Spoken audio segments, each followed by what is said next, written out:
Good morning, students. Today in second lecture of Consumer Protection Act, I am going to discuss with you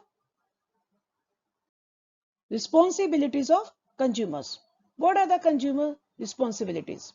In previous lecture, I discussed with you the meaning of consumer protection, rights and Consumer Protection Act 1986. And today I am going to discuss with you consumer responsibilities.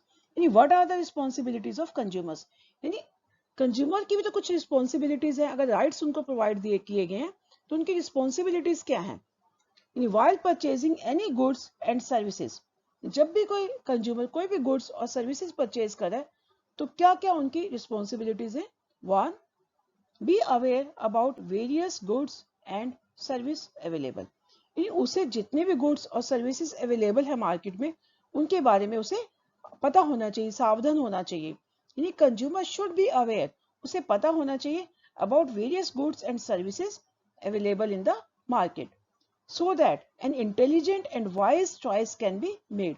उसे different varieties, different products के बारे में, services के बारे में जो market में available है उन सबकी नॉलेज होनी चाहिए ताकि उसमें से एक अच्छी चॉइस वो कर सके, एक इंटेलिजेंट चॉइस कर सके, अच्छी प्रोडक्ट को चूज कर सके.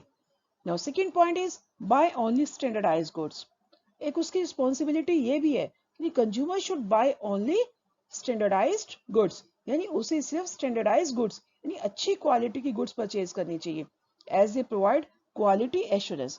ये स्टैंडर्डाइज्ड गुड्स क्या प्रोवाइड करते हैं? Quality assurance. दस, ही और she should look for ISI mark on electrical goods. यानी कोई भी इलेक्ट्रिकल अप्लायंसेस वो परचेज करा तो उसके लिए उसको कौन सा मार्क देखना चाहिए? ISI mark. And FPO mark for food product. कोई भी फूड प्रोडक्ट जैसे जूस परचेज कर रहा है या कुछ भी लिक्विड प्रोडक्ट परचेज कर रहा है, कुछ भी खाने का प्रोडक्ट परचेज कर रहा है, पैक्ड में खरीद रहा है तो उसे FPO मार्क उस पर जरूर चेक करना चाहिए. And hallmark on jewellery. अगर ज्वेलरी परचेज कर रहा है तो उसके ऊपर क्या चेक करना चाहिए? इसको hallmark. And Agmark for agriculture product. कोई भी एग्रीकल्चर प्रोडक्ट यानी कोई भी जो है एग्रीकल्चर प्रोडक्ट, राइस हो गया, पल्सेस हो गया, उन्हें परचेज करते हुए उसे उसके ऊपर एगमार्क का साइन जरूर देखना चाहिए. यानी एक तो कंज्यूमर को जितनी भी गुड्स है, सर्विसेज अवेलेबल है उसके बारे में अवेयर होना चाहिए. And second one is buy only standardised goods, और उसे सिर्फ क्वालिटी गुड्स ही परचेज करनी चाहिए. नाउ थर्ड पॉइंट इज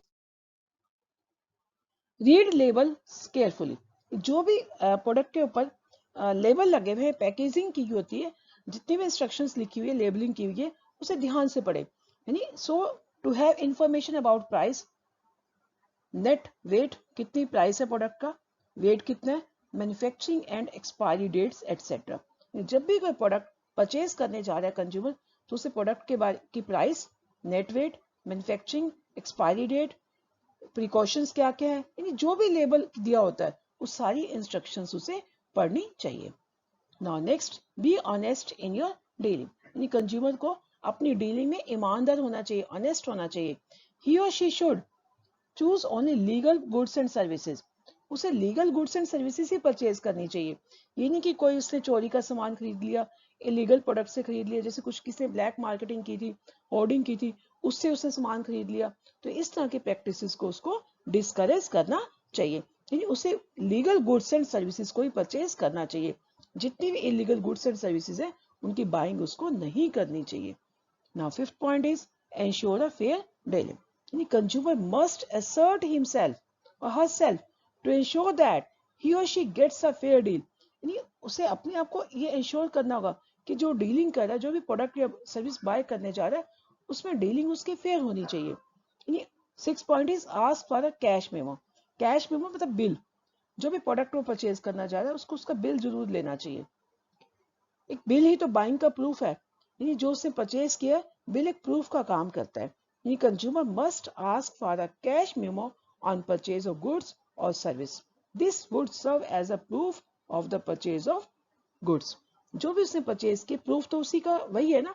अगर वो बिल नहीं खरीदता, कोई प्रोडक्ट जो है ठीक नहीं होती या उसमें कोई डिफेक्ट्स आ जाते हैं तो उसके लिए कंप्लेंट या केस फाइल नहीं कर सकता. तो केस फाइल करने के लिए उसको पहले परचेज प्रूफ चाहिए, और परचेज का प्रूफ क्या? बिल है. तो उसे जब भी बाइंग करनी है तो बिल जरूर लेना है.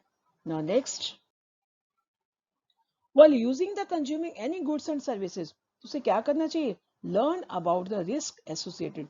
जो भी प्रोडक्ट को परचेज करने जा रहा है, प्रोडक्ट के साथ क्या क्या रिस्क है उस प्रोडक्ट के साथ, उसे वो भी जो है लर्न करने चाहिए, पता होने चाहिए उसे पता उस प्रोडक्ट और सर्विसेज को यूज करने के रिस्क क्या क्या हैं, क्या क्या मतलब जो भी मैन्युफैक्चरर्स उसके ऊपर इंस्ट्रक्शंस देता है, प्रोडक्ट को उस इंस्ट्रक्शंस को पढ़ के प्रोडक्ट को सेफली यूज करना चाहिए। जैसे एक हार्पिक है, हार्पिक के ऊपर इंस्ट्रक्शंस दी होती है, keep away from the reach of children. जितने भी केमिकल प्रोडक्ट है सब पे इंस्ट्रक्शंस होती है, तो सारी इंस्ट्रक्शंस को जो उसके साथ जुड़े हुए रिस्क है, एसोसिएटेड रिस्क है, उनको ध्यान से पढ़कर ही फॉलो करना चाहिए। यानी प्रोडक्ट को उसको सेफली यूज करना है। जो भी इंस्ट्रक्शन सेफ इंस्ट्रक्शंस दी हुई है उनको पढ़ के ही तभी प्रोडक्ट को यूज करना है। Now second is file a complaint in case of dissatisfaction.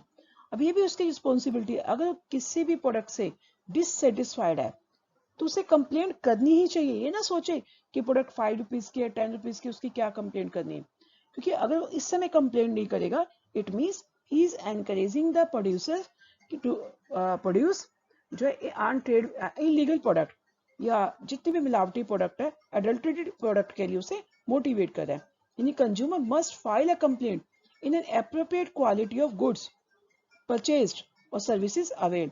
He or she should not fail to take an action even when the amount involved is small. मतलब ये नहीं कि वो सोचे कि स्मॉल अमाउंट मतलब अमाउंट स्मॉल है तो उसे एक्शन नहीं लेना चाहिए। यानी जो भी अगर छोटी अमाउंट की प्रोडक्ट भी है, अगर उसमें भी कोई शॉर्ट कमिंग्स है तो उसे कंज्यूमर फॉरम में अपनी कंप्लेंट फाइल करनी चाहिए। ये भी उसकी एक मॉरल ड्यूटी है, ये भी उसकी एक रिस्पॉन्सिबिलिटी है। Now third point is respect the environment.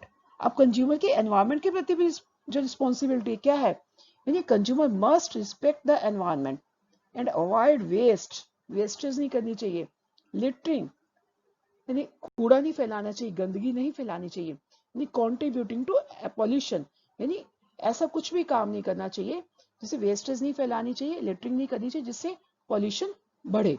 यानी कंज्यूमर को भी पॉल्यूशन रोकने के लिए काम करना चाहिए, यानी एनवायरनमेंट को प्रोटेक्ट करने के लिए काम करना चाहिए, उसे कोई ऐसा काम नहीं करना चाहिए जिससे पॉल्यूशन बढ़े। Now next fourth point, form consumer societies. यानी कंज्यूमर सोसाइटीज भी बनानी चाहिए। कंज्यूमर सोसाइटीज क्या होती हैं, जिसमें कुछ कंज्यूमर्स मिलके एक मतलब मिनिमम 10 मेंबर्स होते हैं, मिलके एक सोसाइटी फॉर्म करते हैं। वो सोसाइटी क्या करती है, कंज्यूमर्स को एजुकेट करती है, उनके इंटरेस्ट को सेफ गार्ड करती है। यानी कंज्यूमर्स की एक ये भी रिस्पॉन्सिबिलिटीज है, वो मिलकर सोसाइटीज को फॉर्म करे which would play an active part in educating consumers and safeguarding their interest। यानी जो मिल के कंज्यूमर्स को एजुकेट करे और कंज्यूमर्स के इंटरेस्ट को सेफ गार्ड करे। These are the responsibilities of consumers। यानी कंज्यूमर्स को रिस्पॉन्सिबिलिटीज को भी जो है अपनी लाइफ में अपनाना चाहिए, पूरा करना चाहिए। Now next question is consumer protection act 1986। अब इस कंज्यूमर प्रोटेक्शन एक्ट 1986 में who is a consumer, consumer कौन है? नॉर्मली तो हम कहते हैं कि जो गुड्स परचेज करता है कंज्यूमर है, लेकिन हमारे इस कंटेक्स्ट में इस प्रोटेक्शन एक्ट के according who is a consumer, यानी consumer is generally understood as a person who uses or consumes goods or avail of any service. यानी जो भी ऐसा पर्सन जो भी गुड्स को परचेज करता है या जो सर्विसेज को अवेल करता है, that is person is a consumer. Under consumer protection act a consumer is defined as, listen this point carefully। कई बार क्वेश्चन में केस स्टडीज एग्जाम में आती है इस क्वेश्चन से रिलेटेड, तो जितना भी मैटर बता रही हूँ तो इससे केस स्टडीज भी बड़े आराम से सोल्व हो जाएंगी। यानी any person who buys any goods for a consideration, यानी कोई भी पर्सन किसी प्रोडक्ट को कुछ दाम चुकाकर कुछ मूल्य देकर खरीदता है, विच हैज बीन पेड, या तो पैसा दे दिया गया है यानी कंसिडरेशन दे दी गई है, और प्रोमिस्ड यानी उधार में भी खरीद सकता है वो, ये बाद में दे दूंगा, और पार्टली पेड ऐसा भी हो सकता है थोड़ा सा पे कर दिया, एंड पार्टली प्रोमिस्ड भी चलो कुछ अभी कैश ले लो बाकी वो पैसा बाद में दे देगा। और under any scheme of deferred payment क्या होता है, इंस्टॉलमेंट, ये कुछ इंस्टॉलमेंट में भी परचेज करता है, इंस्टॉलमेंट्स में, तो that person is a consumer. It includes any user of such goods when such use is made with the approval of the buyer. और ऐसा वो भी कंज्यूमर है, जैसे मान लो जो बायर की अप्रूवल से भी कोई प्रोडक्ट लेता है, यूज करता है, जैसे किसी पर्सन की प्रोडक्ट है, उसके पास एक पेन है, एक फ्रेंड कहता है कि पेन मुझे दे दो, बायर की अप्रूवल से पेन ले रहा है, तो that person is also consumer. But उसे वो पेन चुरा लिया, उसके अप्रूवल के बिना ले लिया, उसे पता नहीं लगने दिया, तो in that case he is not a consumer. But does not include a person who obtain goods for resale or for any commercial purpose. Listen this point carefully. यानी गुड्स तो खरीदी है लेकिन उसने रीसेल पर्पस के लिए खरीदी है, यानी shopkeeper is not a consumer. यानी कोई शॉपकीपर गुड्स को परचेज करता है रीसेल पर्पस के लिए, तो that person is not a consumer. या कमर्शियल पर्पस के लिए प्रोडक्ट को खरीदता है, तो that person is not a consumer. तो लाइकवाइज सेकेंड पॉइंट, इसमें क्या है कि गुड्स की जगह सिर्फ सर्विसेज वर्ड ऐड किया गया, सेम पॉइंट है। यानी any person who hires or avails of any service for a consideration. जैसे मान लो किसी ने ट्रेवल करना है, सपोज ट्रेवल करना है Delhi to Chandigarh, he is availing transport service, ठीक है, विच हैज बीन पेड और प्रॉमिस्ड। सर्विसेज में सारी आ जाती है, बैंकिंग, इंश्योरेंस, जितनी भी सर्विस आती है सारी इसमें आ जाती है। और पार्टली पेड सेम, और पार्टली प्रॉमिस्ड, और under any system of deferred payment, यानी इंस्टॉलमेंट में सर्विसेज है, जैसे बाय एयर जा रहा है तो इंस्टॉलमेंट में भी टिकट्स होती है। It includes any beneficiaries of service when such services are availed of with the approval of the person concerned. या किसी पर्सन से, जैसे किसी पर्सन ने लिफ्ट दे दी दूसरे पर्सन को, हेल्प कर दी, यानी उसके अप्रूवल से कोई सर्विसेज ले रहा है, तो वो that person is also a consumer. यानी सिर्फ यहाँ फर्क है, गुड्स और सर्विस में फर्क है। यानी अगर कमर्शियल पर्पस के लिए किसी पर्सन ने सर्विस अवेल की है, तो that is not a consumer. यानी सेल्फ पर्पस के लिए, अपने सेल्फ कंजम्पशन के लिए, या किसी पर्सन की अप्रूवल के लिए, कोई अप्रूवल से सर्विस ले लिए तो कंज्यूमर है। अगर कोई कमर्शियल पर्पस के लिए सर्विसेज अवेल किए, तो that is not a consumer, तो वो पर्सन कंज्यूमर नहीं है। Now next question, who can file a complaint. Exam में ऐसा भी आ जाता है, who can file a complaint. Complaint कौन कर सकता है? ये complaint before the appropriate consumer forum can be made by. Complaint कौन कौन कर सकता है? Point 1, any consumer can file a complaint on his और हर ओन, अपने आप भी कर सकता है, and doesn't need the services of advocate and professional. यानी कोई भी पर्सन कंप्लेंट कर सकता है अपने आप, इस कंप्लेंट करने के लिए एडवोकेट या प्रोफेशनल की सर्विसेज की नीड नहीं है। बट कंप्लेंट कौन कर सकता है? कंज्यूमर। एक बिजनेसमैन कंप्लेंट नहीं कर सकता। प्रीवियस ईयर्स में सीबीएसई में एक क्वेश्चन आया था कि भारत इलेक्ट्रिकल्स लिमिटेड था, उसने एक आयरन जो है परचेज की, आगे अपने कंज्यूमर को बेची, तो उस आयरन में डिफेक्ट आ गया, तो कंज्यूमर ने भारत इलेक्ट्रिकल्स को कहा, तो भारत इलेक्ट्रिकल्स ने अपने कंज्यूमर्स के बिहाफ पर केस कर दिया। तो भारत इलेक्ट्रिकल्स यानी कोई भी शॉपकीपर केस यानी फाइल नहीं कर सकता, because shopkeeper is not a consumer. एक कंज्यूमर ही जो केस कर सकता है, शॉपकीपर नहीं कर सकता। Shopkeeper is not a consumer. And second point, any registered consumer association, यानी कंप्लेंट कौन कर सकता है? कोई भी कंज्यूमर एसोसिएशन रजिस्टर्ड है, वो केस फाइल कर सकती है on the behalf of consumer. Third point is the central government or any state government can also file a complaint. Fourth is one or more consumers on behalf of numerous consumers having the same interest। यानी कुछ consumers है, 5-6 consumers हो गए जिनके साथ same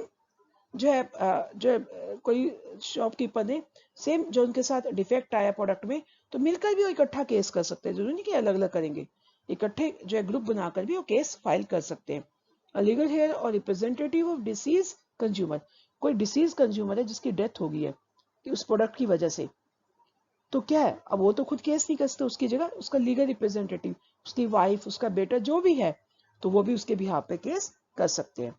and a complaint under section 2B of the consumer protection act, यानी complaint किसके under कर सकते हैं?